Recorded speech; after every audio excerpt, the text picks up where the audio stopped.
Cuando un padre y un hijo emprendieron un simple viaje de senderismo al Gran Cañón para reconectarse tras un amargo divorcio, no tenían idea de que tropezarían con un mundo oculto de violencia que las autoridades del parque habían estado encubriendo en silencio durante años.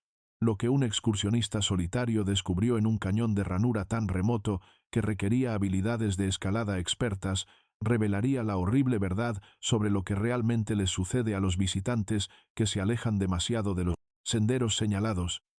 Los papeles de divorcio habían sido finalizados hacía 8 meses, pero Marcus Thompson aún sentía la punzada cada vez que recogía a Tyler para sus fines de semana programados, los incómodos intercambios en la puerta de Jennifer, las conversaciones educadas pero distantes, la forma en que su hijo de 17 años parecía alejarse más con cada mes que pasaba. Marcus sabía que estaba perdiendo a su hijo, y esa realización lo aterrorizaba más que cualquier fecha límite de un proyecto arquitectónico. De pie en su apartamento de Phoenix, aquella mañana de junio de 2019, Marcus estudiaba los folletos del Gran Cañón esparcidos sobre su mesa de cocina. La idea se le había ocurrido durante una de esas noches de insomnio que lo atormentaban desde la separación. Tyler se graduaría de la preparatoria en 2 semanas, y luego la universidad lo llevaría aún más lejos. Este viaje podía ser su oportunidad para reconectarse, padre e hijo, contra la naturaleza, como en los campamentos que solían hacer cuando Tyler era más pequeño y todavía pensaba que su padre era un héroe. ¿Hablas en serio con esto, papá?, preguntó Tyler cuando Marcus llamó para proponer la aventura. El escepticismo en la voz de su hijo era inconfundible, pero debajo de él, Marcus detectó un destello de interés. 3 días en el Gran Cañón, solo nosotros.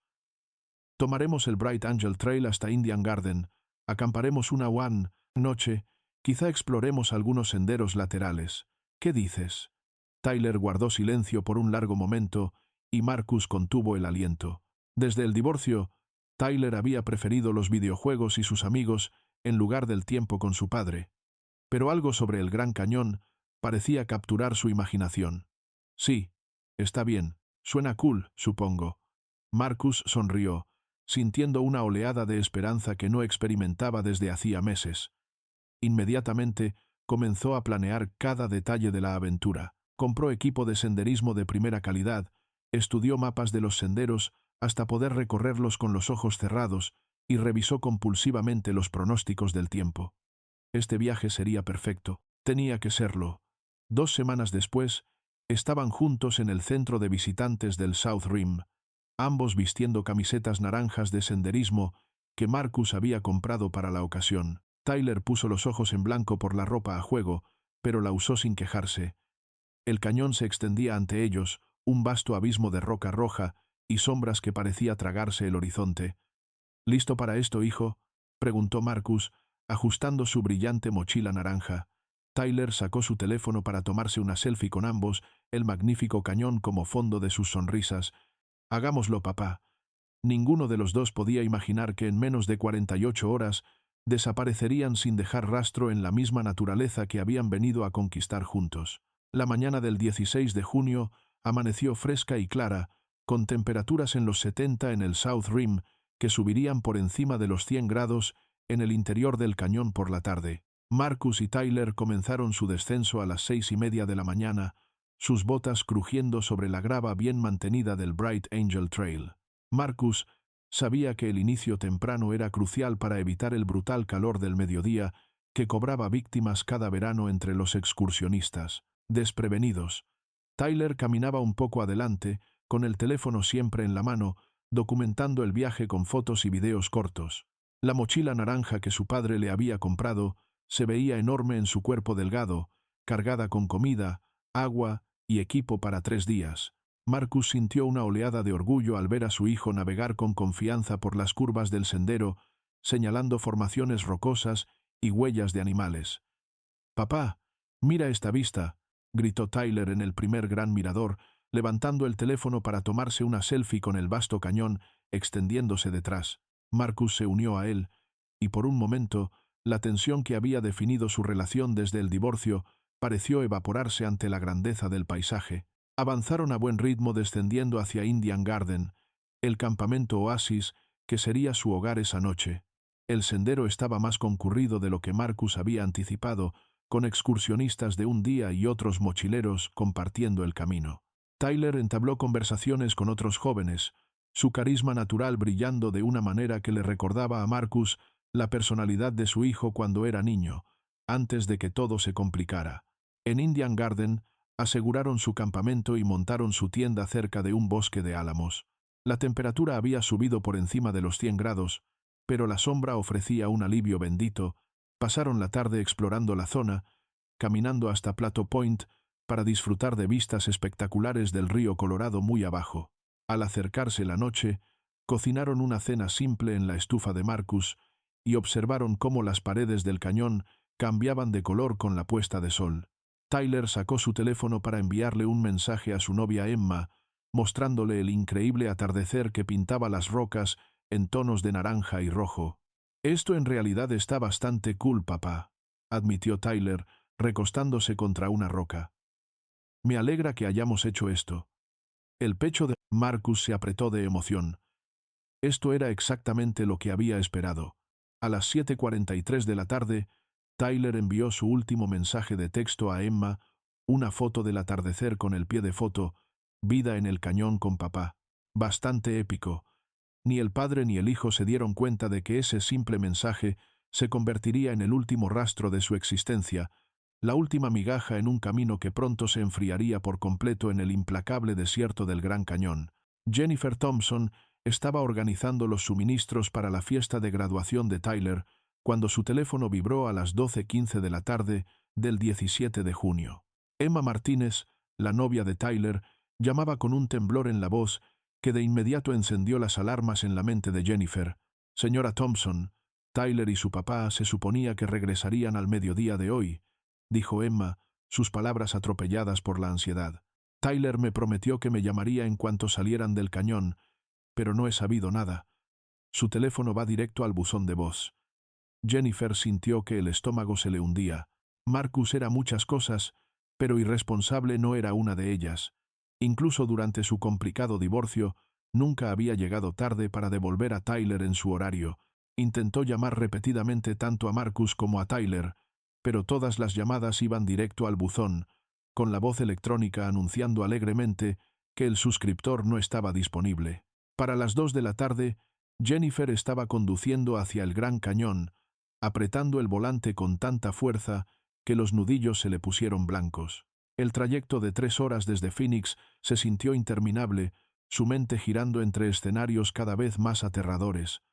Accidente en las carreteras sinuosas del cañón, golpe de calor bajo las brutales temperaturas de verano, una caída desde alguno de los precipicios. En el centro de visitantes del South Rim, los peores temores de Jennifer se confirmaron.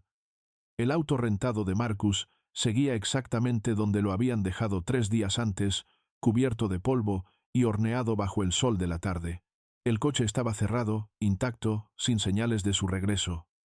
El birrete de graduación de Tyler, que había lanzado juguetonamente al asiento trasero antes de comenzar la caminata, seguía en el mismo lugar. Los guardabosques con los que habló Jennifer fueron profesionales pero claramente preocupados.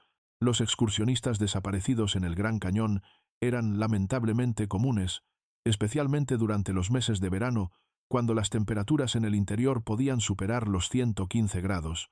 Pero Marcus y Tyler eran entusiastas experimentados del aire libre que habían planeado cuidadosamente su ruta y llevaban el equipo adecuado. La guardabosques Patricia Valdez comenzó a organizar una operación de búsqueda y rescate. Reunió detalles sobre su itinerario planificado, su equipo y su hora esperada de regreso. Cada minuto que pasaba aumentaba la urgencia de la situación. Si Marcus y Tyler estaban heridos o perdidos en algún lugar del cañón, el tiempo se estaba agotando. Al ponerse el sol sobre el South Rim, pintando las paredes del cañón en brillantes tonos de rojo y dorado, Jennifer se paró en el mismo mirador donde su hijo había tomado su última foto. La belleza del paisaje ahora le parecía burlona, una vasta naturaleza que había tragado a su familia por completo. El cañón se extendía interminablemente frente a ella, más de 1000 millas cuadradas de terreno accidentado, donde 2 personas podían desaparecer sin dejar ni una sola huella. La llamada llegó al despacho de emergencias del Parque Nacional del Gran Cañón a las 3:47 de la tarde del 17 de junio.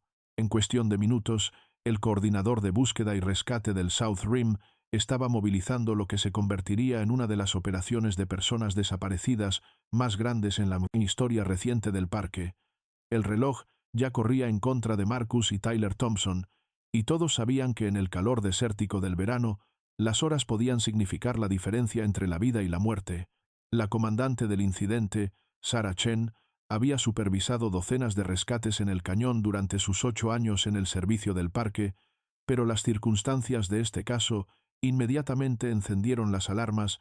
2 excursionistas experimentados con equipo adecuado y un itinerario bien planeado no desaparecen sin dejar rastro.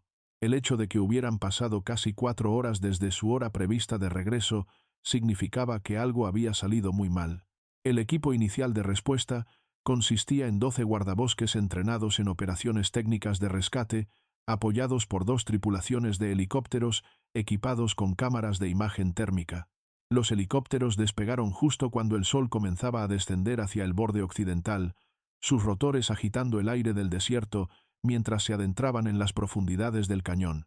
Desde el aire, el área de búsqueda parecía abrumadora. El Gran Cañón se extendía por más de 270 millas, con profundidades que alcanzaban más de 1 milla en algunos lugares. Incontables cañones secundarios, aleros ocultos y acantilados traicioneros creaban un laberinto donde 2 personas podían desaparecer por completo. Los pilotos siguieron primero el Bright Angel Trail, escaneando en busca de cualquier señal de las mochilas naranjas distintivas que Jennifer había descrito.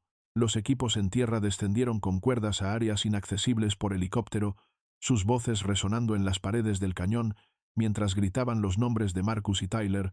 El campamento de Indian Garden fue registrado a fondo, pero el campamento de los Thompson no mostraba señales de alteración. Su tienda había sido desmontada correctamente y no había objetos personales dejados atrás. Al caer la noche, la búsqueda aérea fue suspendida por razones de seguridad, pero los equipos terrestres continuaron con potentes reflectores.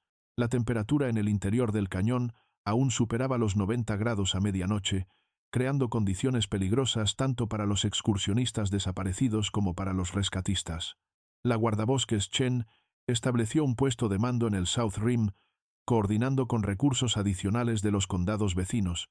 Para el amanecer del 18 de junio, más de 30 buscadores estarían peinando el cañón, apoyados por unidades CNUE especialmente entrenadas en rastreo en áreas silvestres, pero el Gran Cañón es un lugar donde la gente puede desaparecer por completo, tragada por su inmensa escala y su terreno implacable. A pesar de la movilización masiva de recursos y experiencia, las primeras 24 horas de búsqueda no arrojaron más que preguntas. Marcus y Tyler Thompson parecían haber desaparecido en el aire, dejando atrás solo su auto rentado abandonado y la creciente desesperación de una madre que se negaba a aceptar que su familia se había ido. Al final del tercer día, la operación de búsqueda masiva había cubierto más de 50 millas cuadradas de algunos de los terrenos más difíciles de Norteamérica. Los helicópteros habían volado en patrones de cuadrícula sobre cada cañón accesible, mientras los equipos en tierra descendían en grietas y exploraban cuevas que no habían visto visitantes humanos en décadas. El esfuerzo fue exhaustivo, metódico y, en última instancia, inútil. La comandante Chen se encontraba en el borde del South Rim mientras el sol se ponía el 19 de junio, estudiando los mapas detallados de búsqueda desplegados sobre una mesa plegable. Las marcas rojas indicaban las áreas que habían sido registradas a fondo. El mapa estaba cubierto de marcas, pero Marcus y Tyler Thompson seguían siendo tan invisibles como si nunca hubieran existido. El campamento de Lowell Indian Garden había sido procesado como una escena del crimen. Cada sitio de tienda fue examinado, cada contenedor de basura registrado, cada cruce de sendero investigado. Los Thompson definitivamente habían estado allí, otros campistas confirmaron haberlos visto, pero su partida del área seguía siendo un completo misterio. Nadie recordaba haberlos visto salir, y ningún registro de sendero llevaba sus firmas más allá del área principal del campamento. Lo más desconcertante era la completa ausencia de cualquier equipo u objetos personales. Excursionistas experimentados como Marcus y Tyler deberían haber dejado algún rastro de su paso, botellas de agua caídas, equipo perdido o al menos huellas en las áreas arenosas, pero el cañón los había tragado sin dejar ni siquiera un cordón de zapato roto. Unidades 9 fueron traídas desde Phoenix y Flagstaff, sus entrenadores trabajando a los perros a lo largo de cada sendero principal y varias rutas fuera de sendero. Los perros inicialmente recogieron rastros de olor, siguiendo huellas que llevaban desde Indian Garden hacia algunas de las áreas más remotas del cañón, pero invariablemente los rastros se desvanecían y desaparecían, como si los excursionistas desaparecidos se hubieran evaporado en el aire del desierto. La guardabosques Patricia Valdez, que había recorrido el Gran Cañón durante más de 15 años, encontró el caso profundamente inquietante. Había participado en cientos de operaciones de búsqueda y rescate, y aun cuando los excursionistas morían de agotamiento por calor o caídas, sus cuerpos eventualmente eran encontrados. El cañón era vasto pero no infinito. Los cuerpos no simplemente desaparecían por completo. El esfuerzo de búsqueda comenzó a reducirse al cuarto día, ya que los recursos se redirigieron a otras emergencias. La posición oficial era que Marcus y Tyler probablemente habían sucumbido al calor y que sus restos serían descubiertos eventualmente, quizá años después, en algún rincón remoto del cañón. Pero en privado, los guardabosques experimentados empezaban a susurrar sobre algo más siniestro. El Gran Cañón había cobrado más de 700 vidas desde que se iniciaron los registros, pero esas víctimas dejaban rastros. Marcus y Tyler Thompson habían desaparecido tan completamente como si nunca hubieran entrado al cañón. A medida que el enorme esfuerzo de búsqueda se agotaba sin resultados concretos, la especulación comenzó en serio. Alrededor de fogatas en el South Rim y en las estaciones de guardabosques de todo el parque, surgían teorías para explicar la inexplicable desaparición de Marcus y Tyler Thompson. Cada teoría parecía tener mérito, pero ninguna podía explicar plenamente la ausencia total de rastros. La teoría del calor fue la que más aceptación tuvo entre los guías experimentados del cañón. Las temperaturas de verano en el interior superaban regularmente los 115 grados, creando condiciones que podían abrumar rápidamente incluso a excursionistas experimentados. El agotamiento por calor llevaba a la desorientación, malas decisiones y, en última instancia, la muerte. A menudo, las víctimas se alejaban mucho de los senderos establecidos en su delirio, buscando sombra o agua que no existía. Los cuerpos podían quedar ocultos en incontables grietas y aleros, lentamente momificados por las condiciones del desierto. La guardabosques Elena Rodríguez favorecía la hipótesis de la inundación repentina. Los cañones estrechos eran trampas mortales notorias durante la temporada de monzones de verano. Una tormenta a kilómetros de distancia podía enviar una pared de agua a través de los pasajes estrechos sin previo aviso. Los cuerpos arrastrados por las inundaciones raramente eran recuperados, llevados profundamente al sistema del río Colorado o sepultados bajo toneladas de escombros en áreas remotas. La teoría de la ruta fuera de sendero sugería que Marcus y Tyler habían intentado explorar zonas no marcadas, quizá en busca de aventura, más allá de los senderos turísticos bien mantenidos. El cañón contenía miles de pasajes no mapeados, ruinas nativas americanas antiguas y manantiales ocultos. Los exploradores inexpertos podían perderse fácilmente en este laberinto, quedando sus restos esparcidos en terrenos inaccesibles. Algunos susurraban sobre posibilidades más siniestras. El cañón atraía a su cuota de individuos peligrosos, personas que elegían la naturaleza remota para esconderse de la ley o de la sociedad. Los traficantes de drogas usaban áreas aisladas como rutas de transporte y las disputas territoriales a veces se volvían violentas. Se habrían topado los Thompson con algo que no debían ver.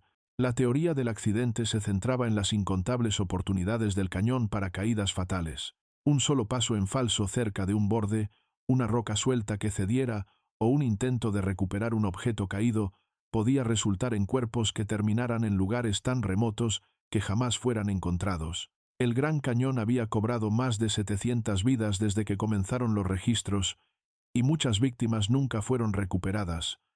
Los encuentros con la fauna seguían siendo una posibilidad remota. Los pumas, aunque raros, habitaban los ecosistemas del cañón. Los osos eran poco comunes pero no desconocidos. Un animal a la defensiva, protegiendo a sus crías o su territorio, podía atacar sin previo aviso, arrastrando a las víctimas a lugares de alimentación lejos de cualquier sendero. Cada teoría tenía defensores entre los equipos de búsqueda, pero ninguna explicaba el misterio fundamental. Dos excursionistas experimentados con el equipo adecuado no simplemente desaparecen sin dejar ningún rastro.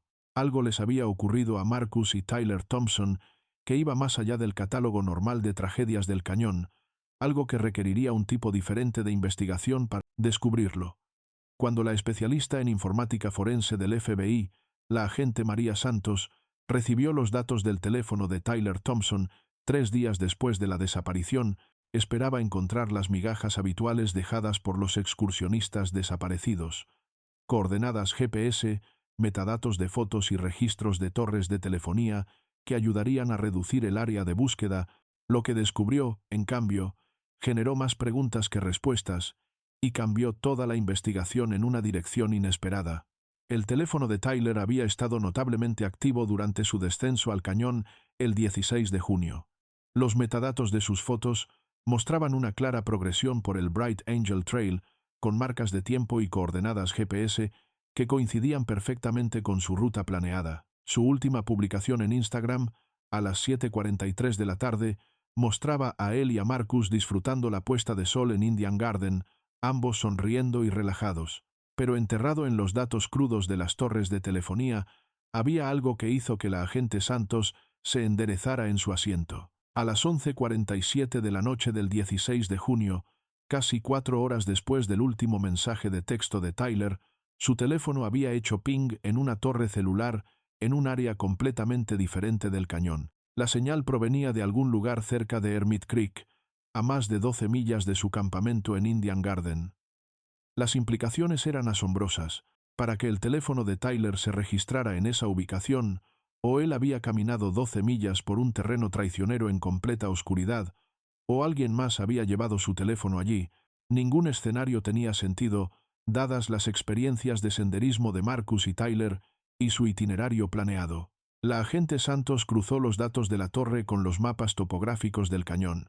El área de Hermit Creek era notoriamente difícil de acceder, requiriendo habilidades, técnicas de escalada y equipo especializado. No era un lugar al que excursionistas casuales se aventuraran, especialmente de noche.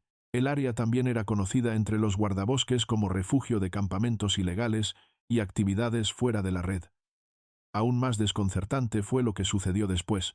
Tras el ping de las 11:47, el teléfono de Tyler quedó completamente en silencio. No más conexiones a torres, no señales GPS, no transmisiones de datos de ningún tipo. Era como si el dispositivo hubiera sido destruido deliberadamente o hubiera terminado en un área sin cobertura celular alguna. La evidencia digital pintaba un cuadro perturbador. Tyler y Marcus aparentemente habían dejado su pacífico campamento en Indian Garden y viajado por un terreno peligroso hasta llegar a una de las áreas más remotas del cañón. El viaje habría sido casi imposible de completar de manera segura a la luz del día, mucho menos en plena noche. La agente Santos señaló el área de Hermit Creek como prioridad para los equipos de búsqueda, pero también comenzó a considerar una posibilidad más siniestra. Los datos del teléfono sugerían que, cualquiera que hubiera sido el destino de los Thompson, quizá no había sido un accidente. Alguien o algo los había alejado de su ruta planeada hacia un área donde podían desaparecer por completo.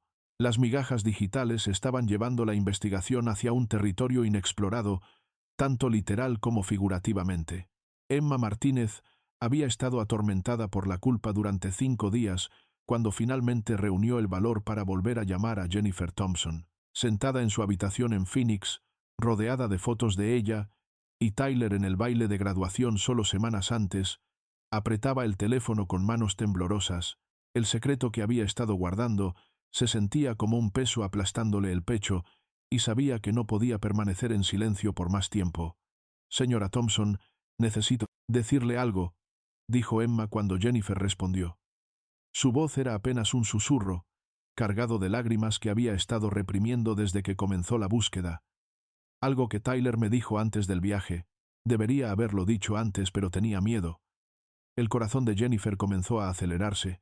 Cualquier información nueva podía ser la clave para encontrar a Marcus y Tyler. «¿Qué es, Emma?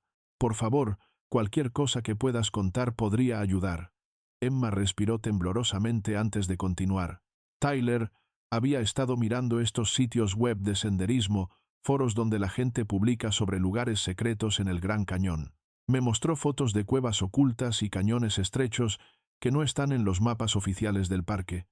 Estaba muy emocionado por explorarlos. La revelación golpeó a Jennifer como un golpe físico. Tyler siempre había sido aventurero, pero ella había asumido que Marcus lo mantendría en los senderos establecidos. La idea de que pudieran haber entrado en áreas no mapeadas cambiaba todo sobre los parámetros de la búsqueda. Me mostró una publicación de un foro sobre ruinas antiguas escondidas en cañones secundarios. Continuó Emma, con las palabras atropelladas. Había fotos de petroglifos y viviendas en los acantilados que los turistas nunca ven. Tyler dijo que sería como descubrir algo nuevo, como una exploración real en lugar de solo seguir los senderos turísticos. Emma abrió las capturas de pantalla guardadas en su teléfono, imágenes que Tyler le había compartido durante sus videollamadas mientras planeaba el viaje. Las fotos eran granuladas y mal iluminadas, tomadas por excursionistas anónimos que se habían adentrado mucho más allá de los senderos marcados. Una mostraba un cañón estrecho con paredes que parecían cerrarse encima, otra mostraba antiguas estructuras de piedra construidas en acantilados, accesibles solo mediante escalada técnica. Me hizo prometer no contarle a su papá sobre los lugares secretos, susurró Emma. Dijo que su padre se preocuparía demasiado y los haría quedarse en los senderos aburridos. Tyler quería sorprenderlo con algo increíble, algo que recordarían para siempre. La información sacudió la operación de búsqueda. Si Marcus y Tyler habían intentado llegar a esos lugares ocultos, podían estar en cualquier parte de la vasta red de pasajes no marcados del cañón. El área de búsqueda, ya de por sí inmensa, se había expandido exponencialmente. Jennifer sintió una mezcla de esperanza y terror. La revelación de Emma proporcionaba la primera pista real sobre a dónde podían haber ido Marcus y Tyler, pero también sugería que se habían adentrado en algunas de las áreas más peligrosas e inaccesibles del Gran Cañón. Las 3 semanas posteriores a la suspensión oficial de la operación de búsqueda marcaron el comienzo de la transformación de Jennifer Thompson. De madre en duelo a investigadora implacable, se mudó de su casa en Phoenix a una pequeña habitación de motel cerca del South Rim, reacia a aceptar que Marcus y Tyler simplemente se habían ido para siempre. La modesta cuenta de ahorros que había construido cuidadosamente durante años de enseñar en primaria se convirtió en su fondo de guerra en una batalla contra el silencio del cañón. Jennifer contrató a Rocky Mountain Search and Rescue, una compañía privada especializada en operaciones de recuperación en áreas silvestres. El costo era asombroso, casi $15,000 por una búsqueda intensiva de una semana, pero ella liquidó su cuenta de jubilación sin dudarlo. El dinero no significaba nada si existía la más mínima posibilidad de traer a su familia de vuelta. Los equipos de búsqueda privados trajeron equipo que el servicio del parque no podía justificar para una operación prolongada. Radar de penetración terrestre para escanear en busca de cuerpos en áreas donde las búsquedas tradicionales habían fallado. Drones de imágenes térmicas capaces de detectar firmas de calor de descomposición. Espeleólogos profesionales que podían explorar los sistemas de cuevas no mapeadas que perforaban las paredes del cañón. David, el hermano de Marcus, condujo desde Colorado con una camioneta llena de equipo de escalada técnica y una determinación sombría que igualaba la de Jennifer. Ex-ranger del ejército con experiencia en montañismo, David tenía habilidades que los equipos civiles de búsqueda no poseían. Pasaba sus días descendiendo en rapel a grietas y explorando acantilados que otros consideraban demasiado peligrosos para acceder. «No nos iremos hasta encontrarlos», le dijo David a Jennifer una noche mientras estudiaban mapas topográficos a la luz de una linterna. Marcus haría lo mismo por mí. La carga financiera era aplastante. El salario de maestra de Jennifer no podía sostener las operaciones privadas de búsqueda, los costos del motel y el tiempo lejos del trabajo. Inició una campaña en GoFundMe que recaudó más de $30,000 de amigos, colegas y desconocidos conmovidos por la historia. Las estaciones de noticias locales cubrieron sus esfuerzos, transmitiendo sus súplicas entre lágrimas para que cualquiera con información se presentara. Pero a medida que el verano se convirtió en otoño, incluso los voluntarios más optimistas comenzaron a perder la esperanza. El cañón había sido registrado más exhaustivamente que quizás cualquier otro caso de personas desaparecidas en su historia. Si los cuerpos de Marcus y Tyler estaban en algún lugar accesible, ya los habrían encontrado. La obsesión de Jennifer preocupaba a sus amigos y familiares. Había bajado de peso, apenas dormía, pasaba 18 horas al día coordinando esfuerzos de búsqueda o recorriendo senderos remotos ella misma. Su hermana le rogaba que regresara a Phoenix, que intentara reconstruir su vida, pero Jennifer no podía abandonar la vigilia. «Ellos están allá afuera en algún lugar», decía, mirando hacia las profundidades del cañón al terminar otro día infructuoso. «Puedo sentirlo.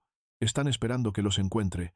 El Gran Cañón se había convertido en su salvación y su prisión, el único lugar donde la esperanza aún parecía posible, incluso cuando esa esperanza se volvía más tenue con cada día que pasaba. La guardabosques Elena Rodríguez había patrullado el Gran Cañón durante 15 años, y en ese tiempo había desarrollado un instinto para los casos que no encajaban en los patrones normales. La desaparición de los Thompson la inquietaba de una forma que no podía articular al principio, como una comezón persistente que no podía rascar, mientras que sus colegas habían aceptado en gran medida la teoría de que Marcus y Tyler habían sucumbido al agotamiento por calor en algún rincón remoto del cañón. Elena se encontraba revisando el expediente del caso en sus horas libres. Los datos del teléfono móvil la preocupaban particularmente. El ping del teléfono de Tyler cerca de Hermit Creek, a las 11:47 de la noche, no coincidía con ningún escenario lógico de senderismo. Elena había recorrido esa zona incontables veces y sabía que era virtualmente imposible llegar desde Indian Garden en la oscuridad sin equipo especializado y amplia experiencia en el cañón. El terreno era traicionero incluso de día, con rocas sueltas, grietas ocultas y acantilados que cobraban la vida de escaladores experimentados. Elena comenzó a revisar informes de incidentes del área de Hermit Creek de los últimos años. Lo que descubrió la incomodó cada vez más. El drenaje remoto había sido escenario de numerosos enfrentamientos entre guardabosques y campistas ilegales. Los arrestos relacionados con drogas eran sorprendentemente comunes en un área que debería haber sido demasiado difícil de acceder para actividad criminal casual. El patrón que emergió dibujaba un ecosistema oculto dentro del cañón, una red de personas que habían elegido vivir fuera del sistema en algunas de las zonas más inaccesibles del parque. Algunos eran supervivencialistas que buscaban escapar de la sociedad moderna, otros eran individuos con órdenes de arresto pendientes o deudas de drogas que necesitaban desaparecer por completo. Unos pocos eran simplemente almas perdidas que habían entrado al cañón años antes y nunca habían salido. Si historias como esta te conmueven, no olvides suscribirte a nuestro canal, dejar un like y compartir en los comentarios desde dónde nos ves. La investigación de Elena reveló que las autoridades del parque habían estado lidiando discretamente con esta población subterránea durante décadas. La política oficial era retirar a los campistas ilegales cuando eran descubiertos, pero la inmensidad del cañón hacía imposible una aplicación integral. Algunos de estos individuos habían estado viviendo en oquedades y cuevas ocultas durante años, creando asentamientos semipermanentes completos con reservas de agua y rutas de suministro. El descubrimiento más inquietante llegó cuando Elena cruzó los reportes de personas desaparecidas con las áreas donde habían estado activos los campistas ilegales. Aunque la mayoría de las desapariciones en el cañón podían atribuirse a causas naturales, hubo varios casos en los que excursionistas desaparecieron sin dejar rastro en zonas conocidas por estar habitadas por la población fuera del sistema. El instinto de Elena le decía que Marcus y Tyler Thompson no habían muerto de agotamiento por calor, ni se habían caído de un acantilado. De alguna manera, habían encontrado a los residentes ocultos del cañón, y ese encuentro había terminado mal. La señal del teléfono cerca de Hermit Creek no era evidencia de una mala navegación, era evidencia de una marcha forzada hacia un territorio controlado por personas con muy buenas razones para asegurarse de que los forasteros nunca salieran a contar sus historias. Elena sabía que debía seguir esta teoría con cautela. Los residentes ilegales del cañón eran paranoicos, violentos, y conocían íntimamente un terreno donde un paso en falso podía ser fatal. La investigación de la guardabosques Elena Rodríguez sobre la población oculta del cañón reveló una subcultura perturbadora que la mayoría de los visitantes del parque jamás sospecharían que existía. En lo más profundo de las áreas más inaccesibles del Gran Cañón, una red de residentes ilegales había creado una sociedad en las sombras, con territorios establecidos, rutas de suministro y un código no escrito de silencio que mantenía su existencia oculta a las autoridades. El descubrimiento comenzó cuando Elena empezó a mapear los registros de arrestos junto con los datos topográficos. Durante la última década, los guardabosques habían encontrado a docenas de individuos viviendo ilegalmente en áreas remotas, pero los arrestos representaban solo una fracción de la población real. Por cada persona atrapada y retirada, Elena estimaba que 3 o 4 más permanecían ocultas en el laberinto de cuevas, oquedades y cañones secundarios. Algunos de estos residentes, fuera del sistema, eran relativamente inofensivos, hippies envejecidos y supervivencialistas que habían entrado al cañón años atrás, buscando escapar de la sociedad moderna. Vivían en campamentos cuidadosamente ocultos, sobreviviendo con suministros almacenados y agua de lluvia recolectada en recipientes escondidos. Estos individuos típicamente evitaban el contacto con los excursionistas y no causaban problemas directos más allá de violar las regulaciones del parque. Pero la investigación de Elena reveló un elemento más peligroso dentro de esta comunidad clandestina. Los narcotraficantes habían descubierto que las áreas remotas del cañón ofrecían escondites perfectos para la fabricación y distribución de metanfetamina, otras sustancias ilegales. El terreno accidentado hacía la detección casi imposible y la naturaleza transitoria de la población de excursionistas proporcionaba un flujo constante de clientes potenciales. El hallazgo más inquietante llegó cuando Elena entrevistó a Jake Morrison, un ex empleado de mantenimiento del parque que había sido arrestado por posesión de drogas en el área de Hermit Creek 2 años antes. Morrison había pasado 6 meses viviendo ilegalmente en el cañón antes de su arresto, y su conocimiento de la población oculta era extenso. «Hay gente allá atrás que no ha visto la civilización en 5 o 6 años», le dijo Morrison a Elena durante una entrevista grabada. «Algunos están huyendo de órdenes de arresto, otros están completamente perdidos en las drogas. Tienen campamentos en lugares en los que nunca pensarías mirar, cuevas que se adentran cientos de pies en la roca». Morrison describió un sistema territorial donde distintos grupos controlaban áreas específicas del cañón. Los recién llegados que se topaban con territorios establecidos a menudo eran recibidos con violencia, especialmente si amenazaban con exponer las actividades ilegales. Los cuerpos podían ser desechados fácilmente en incontables grietas y tumbas, sin marcar que salpicaban las zonas remotas. Si alguien entraba al campamento equivocado en el momento equivocado, explicó Morrison, puede que no saliera nunca. Hay gente muy peligrosa allá atrás, gente que mataría para proteger lo que han construido. Elena sintió un escalofrío al considerar las implicaciones. Marcus y Tyler Thompson, con sus mochilas naranjas brillantes y su evidente condición de turistas, habrían sido inmediatamente reconocibles como forasteros si se hubieran encontrado con alguno de estos residentes ocultos.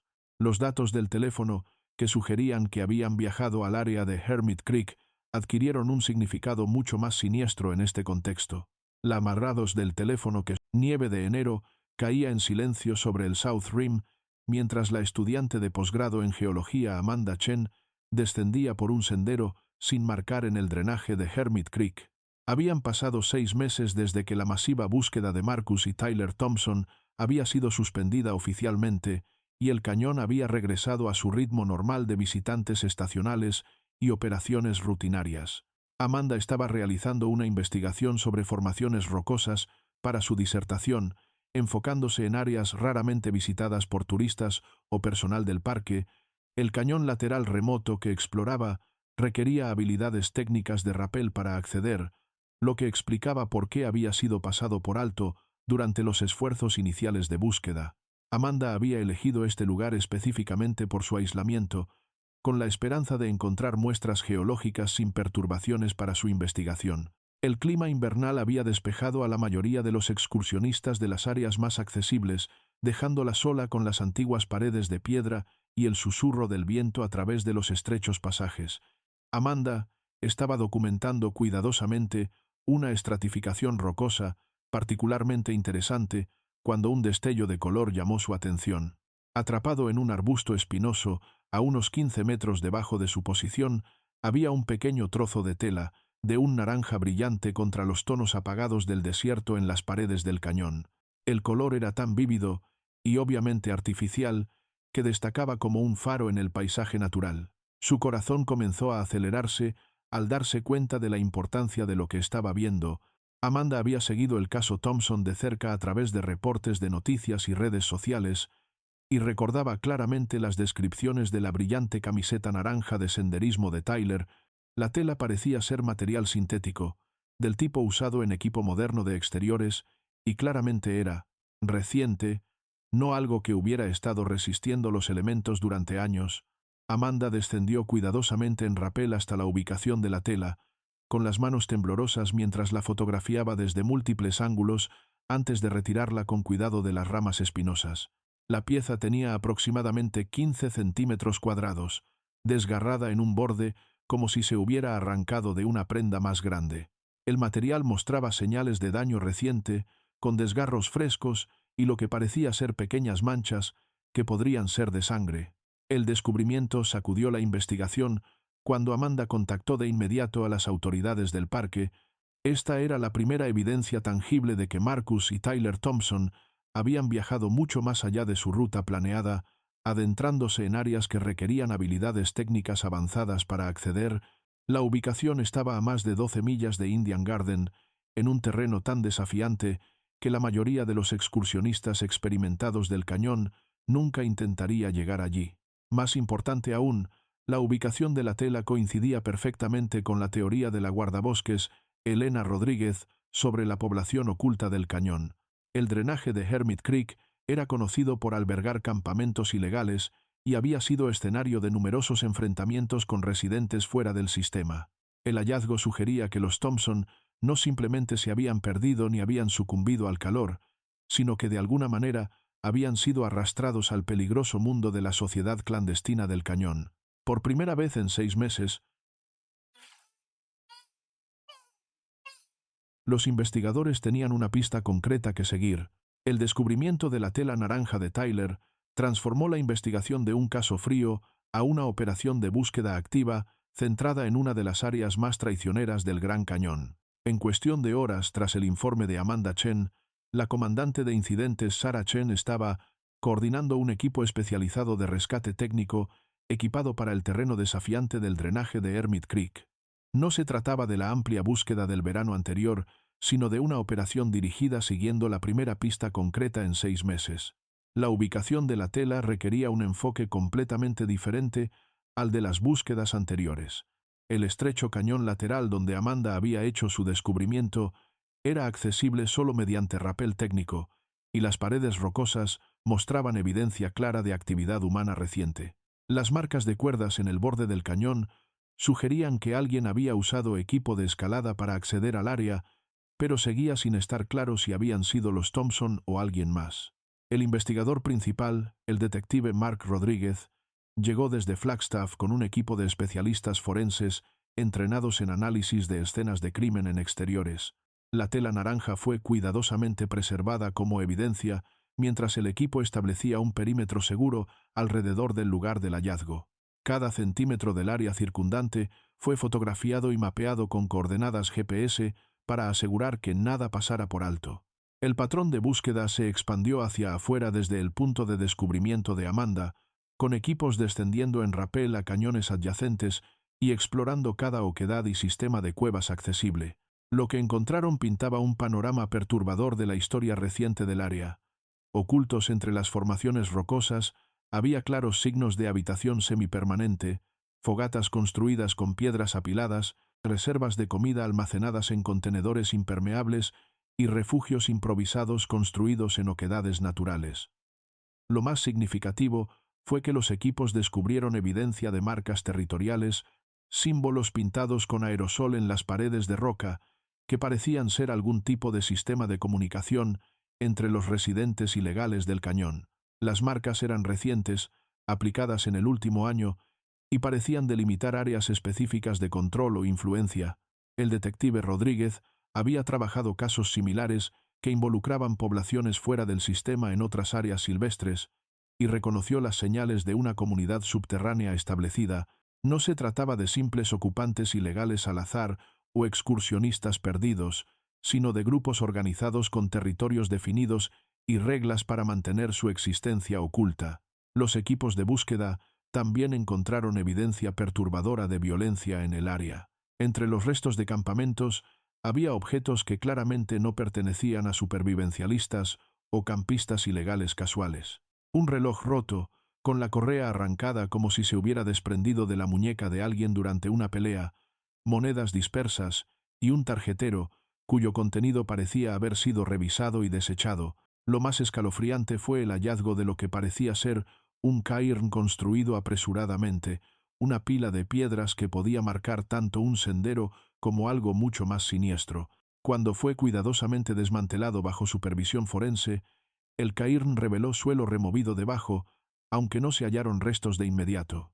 La evidencia sugería que Marcus y Tyler Thompson efectivamente habían llegado a esta área remota, pero su encuentro con los residentes ocultos del cañón había tomado un giro violento. La investigación ya no trataba de encontrar excursionistas perdidos, sino de resolver un doble homicidio en una de las escenas del crimen más desafiantes de Estados Unidos. El gran avance llegó de una fuente inesperada.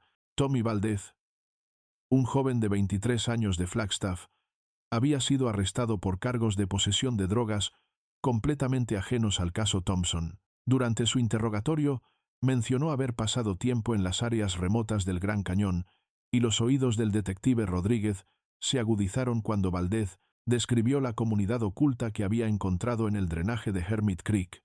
Valdez había vivido ilegalmente en el cañón durante 3 meses en el verano de 2019, el mismo periodo en que Marcus y Tyler Thompson desaparecieron.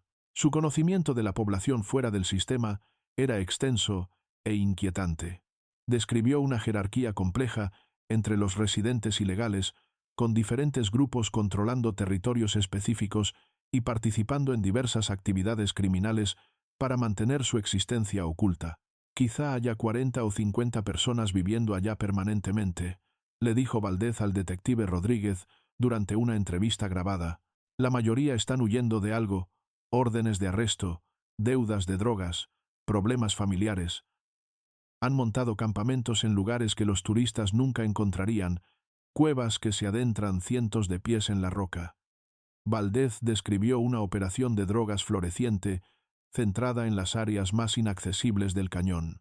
Se habían construido laboratorios de metanfetamina en cuevas remotas, aprovechando la ventilación natural y la detección prácticamente imposible por parte de las autoridades. El terreno accidentado hacía que las redadas fueran casi imposibles, y la naturaleza transitoria de la población de excursionistas proporcionaba tanto clientes como cobertura para las actividades ilegales. Más inquietantes fueron las descripciones de Valdez sobre la violencia territorial entre los diferentes grupos. Los recién llegados que tropezaban con áreas establecidas a menudo eran recibidos con extrema hostilidad, especialmente si amenazaban con exponer las operaciones a las autoridades.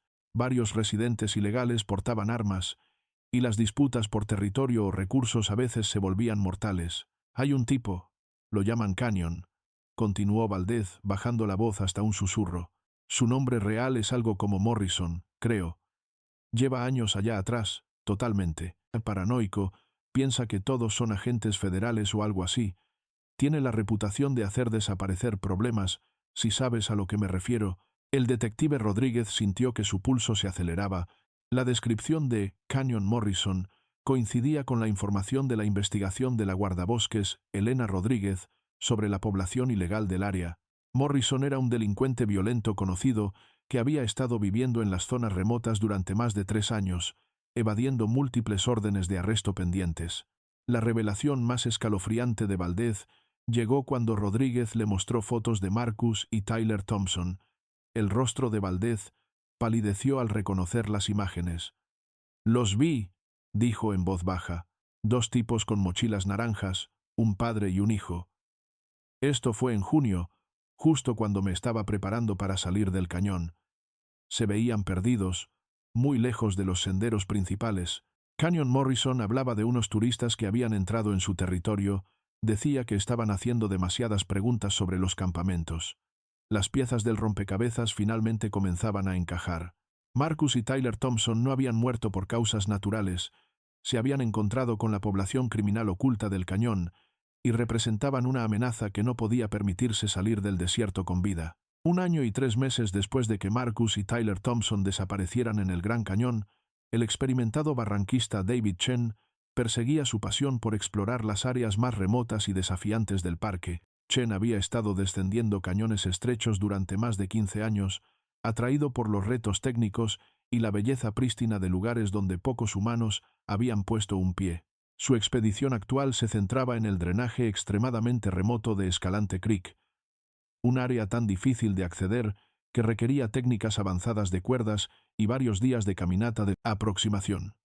Chen avanzaba por un estrecho cañón que se retorcía profundamente en la tierra, con paredes que se elevaban cientos de pies sobre él y se estrechaban a apenas unos pocos pies de ancho en algunos tramos.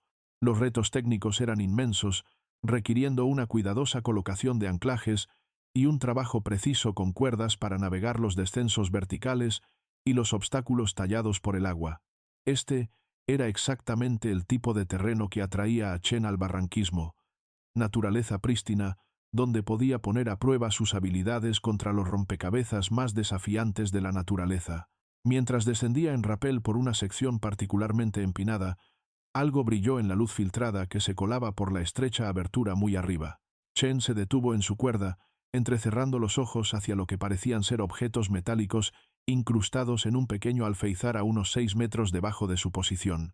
Su suposición inicial fue la típica basura del cañón, tal vez equipo de escalada dejado por exploradores anteriores o depósitos minerales naturales que reflejaban la luz. Pero a medida que Chen descendía más cerca de los objetos, su emoción se transformó en inquietud. Lo que estaba viendo no pertenecía a ese entorno prístino. El alféizar contenía objetos claramente manufacturados, equipo que alguien había dejado caer o colocado deliberadamente en este lugar casi inaccesible.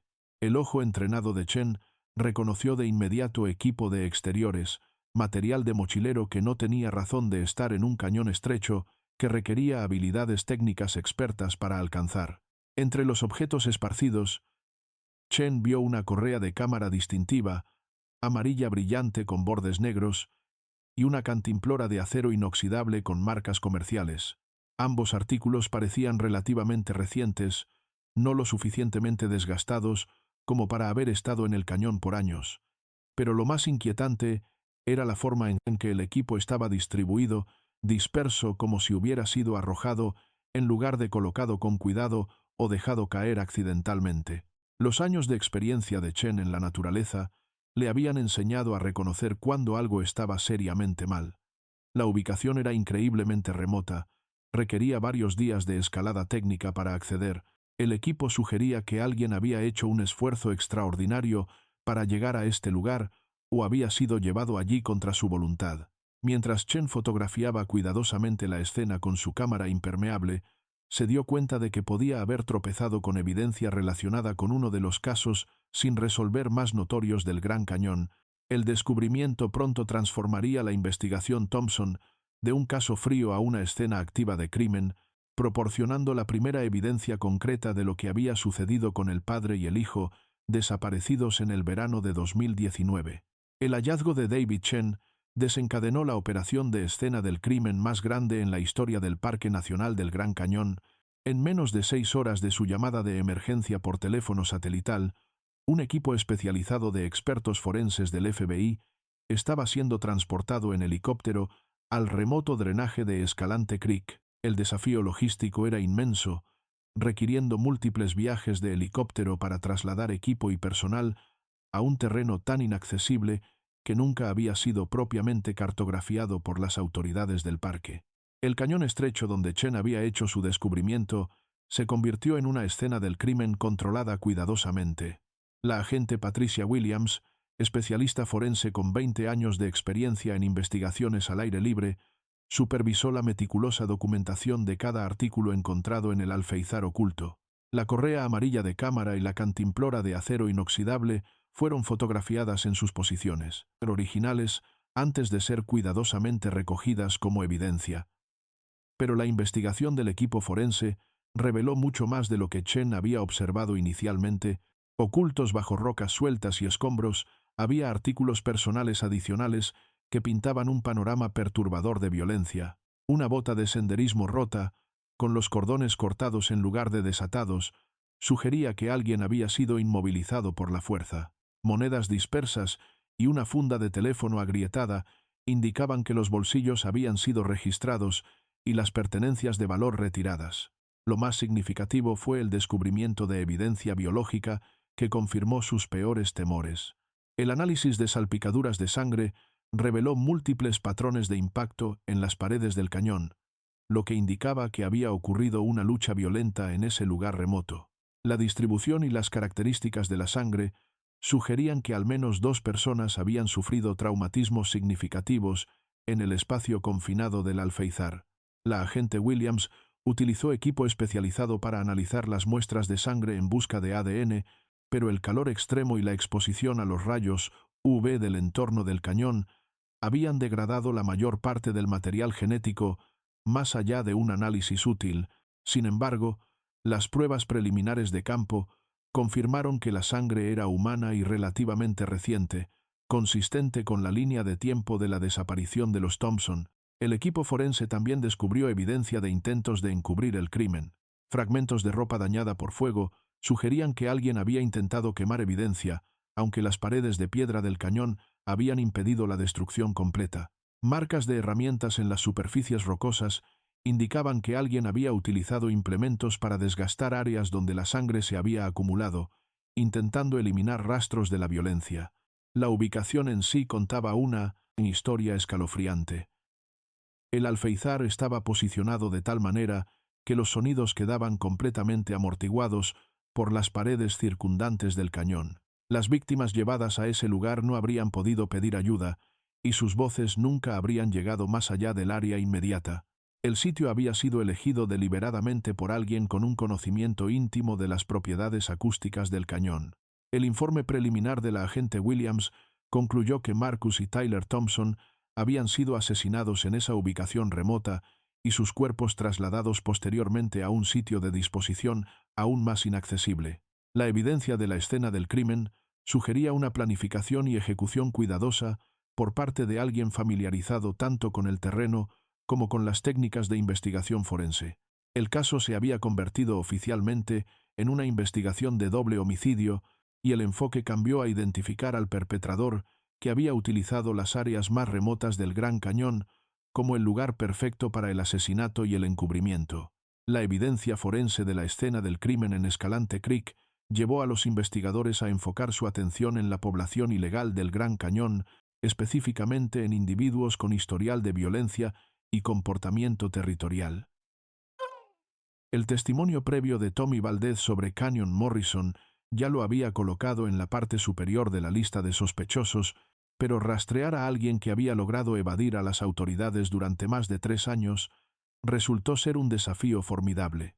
La agente del FBI, Sarah Martínez, coordinó con los guardabosques para compilar un perfil exhaustivo de Jeremiah Morrison, el hombre conocido en la comunidad clandestina del Cañón simplemente como Canyon. El historial criminal de Morrison pintaba un cuadro de violencia y paranoia en aumento. Había cumplido condena por agresión en Arizona, se había fugado de una instalación de mínima seguridad en 2016 y había estado viviendo fuera del sistema desde entonces. Los testigos lo describían como inteligente pero profundamente inestable, convencido de que los agentes federales lo perseguían constantemente. La investigación reveló que Morrison había sido visto en el área de Hermit Creek múltiples veces durante el verano de 2019, el mismo período en que Marcus y Tyler Thompson habían desaparecido. Los guardabosques que lo habían encontrado describieron a un hombre de unos 40 años, con barba tupida, una presencia física intimidante y un conocimiento extenso de las áreas más remotas del cañón.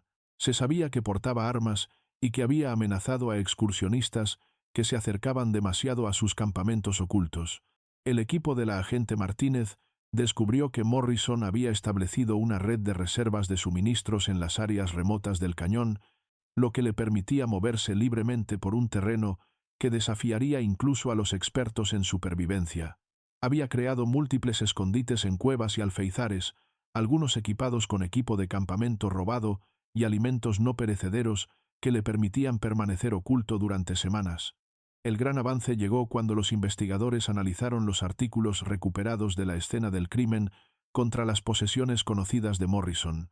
Una multiherramienta distintiva encontrada cerca del alféizar de Escalante Creek tenía números de serie que coincidían con equipo reportado como robado de una reserva de suministros del cañón 3 meses antes de la desaparición de los Thompson. La herramienta mostraba rastros de sangre que, aunque demasiado degradados para un análisis de ADN, confirmaban que había sido utilizada en el violento encuentro. Más incriminante aún fue el descubrimiento de la distintiva mochila naranja de Marcus Thompson en un sistema secundario de cuevas que se sabía que Morrison frecuentaba. La mochila había sido parcialmente quemada en un aparente intento de destruir evidencia, pero lo suficiente permanecía para proporcionar una identificación positiva a través de las etiquetas del fabricante y patrones de desgaste únicos que Jennifer Thompson pudo verificar. La agente Martínez sabía que estaban acercándose a su sospechoso, pero el conocimiento íntimo de Morrison del terreno del cañón lo hacía extremadamente peligroso de perseguir. Había convertido las áreas más remotas del Gran Cañón en una fortaleza donde podía desaparecer a voluntad, y cualquier intento de capturarlo requeriría una planificación cuidadosa y una fuerza abrumadora. La cacería de Canyon Morrison estaba a punto de comenzar en uno de los terrenos más desafiantes de Norteamérica, donde un solo paso en falso podía enviar a sus perseguidores al vacío.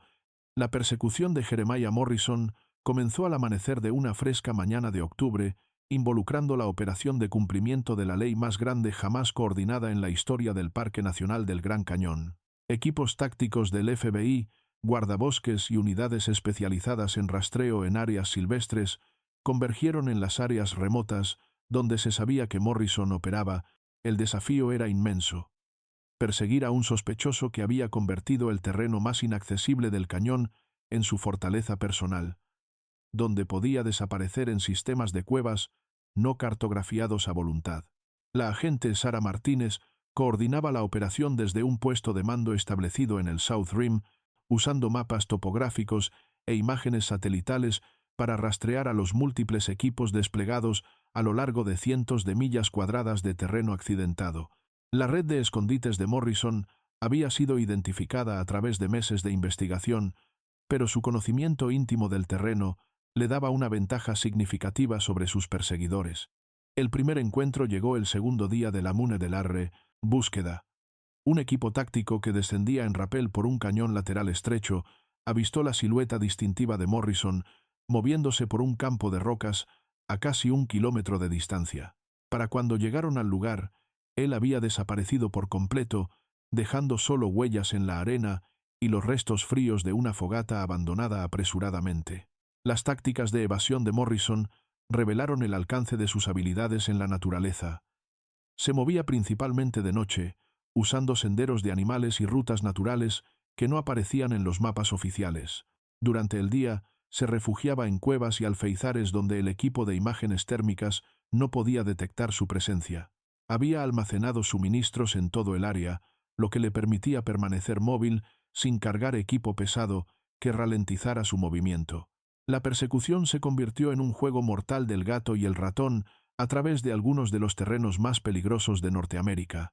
Morrison conducía a sus perseguidores por áreas donde un solo paso en falso podía resultar en caídas fatales, obligando a los equipos tácticos a moverse lenta y cautelosamente mientras él mantenía la delantera.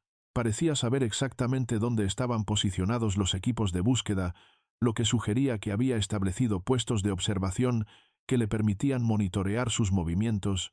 3 encuentros más terminaron con Morrison desapareciendo en un terreno tan traicionero que la persecución se volvió imposible. Usaba cañones estrechos como rutas de escape, apretándose por aberturas apenas lo suficientemente anchas para el cuerpo humano.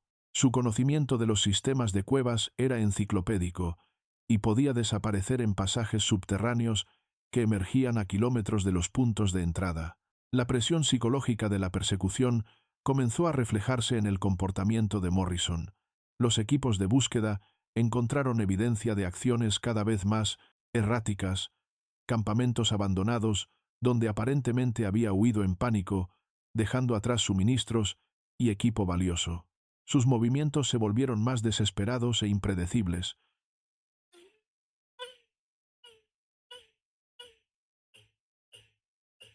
lo que sugería que la presión constante estaba desgastando incluso sus formidables habilidades de supervivencia.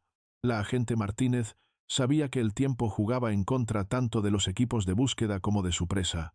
El clima invernal se acercaba, lo que haría la persecución aún más peligrosa, pero también limitaría la capacidad de Morrison para sobrevivir en las áreas de gran altitud del cañón.